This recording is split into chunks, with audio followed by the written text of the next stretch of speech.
What I hear a lot from women is stories about emotionally cold, unavailable men, narcissists. He doesn't text enough, or he doesn't respond right away. Red flag. He's silent during the conflict. Avoidant. He needs more solitude and space. Emotionally unavailable. But often the problem is not the man, but the fantasy, the illusion around relationship in popular psychology, around what connection should look like. Today, anyone who doesn't speak often, who doesn't open on demand, is labeled narcissistic, immature, avoidant. Have you noticed? And this cultural trend is a lie and very dangerous because it labels normal men as not normal. It totally ignores the differences of nervous system. Only constant emotional availability is considered normal these days as universal standard for healthy relationship. Talking often, sharing feelings, staying open at all times. Yet some men need more distance, more solitude, and let's face the truth, they are normal. This is their inborn structure. Not every man who needs silence is unavailable. Not every man who needs solitude is unsafe. Not every man who sets boundaries is a narcissist. You just might not be compatible. That's it. The danger is when one nervous system is seen as healthy and the other as not.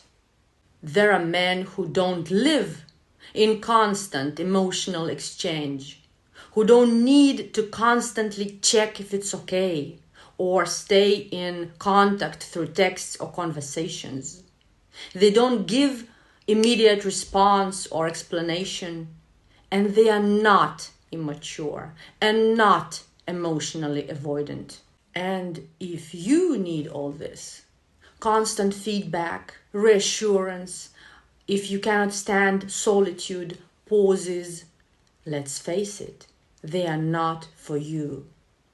Such man will feel exhausted in relationship with you and will close and eventually leave. And modern trend, modern culture will rush to label him as immature or narcissistic. At the same time, if a woman needs lots of emotional exchange, it not always means depth of her soul. Often it is just fear of silence, of pauses, need for constant validation and feedback. This is actually for what many women need relationship in general.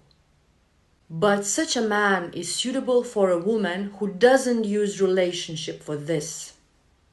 This is a woman who can be in pauses without anxiety, who doesn't see silence as threat, who doesn't need constant confirmation of her importance through her man's attention. For her, excessive talking and constant processing is draining too. But the problem is that such women are also influenced by trends and popular psychology and start thinking it is something wrong with their relationship and even ruin their relationship. This is why I call it dangerous psychology, dangerous trend. Women are made to believe that intimacy means constant conversations and availability. But this is not intimacy.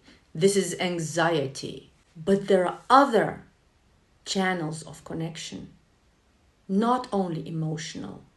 The connection that is tactile, steady, quiet, can be much more nourishing and harmonious than the bond that is built on constant emotional exchange.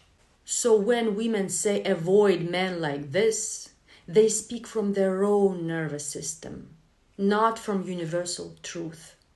For some women, a man who needs constant closeness is the one who will ruin their health, literally, silently, overwhelming her with his big love. And those advised to avoid may actually be good for their nervous system, very stabilizing. So stop pathologizing what doesn't fit you. Not every relationship is built on words, emotions, sharing. Intimacy has many faces.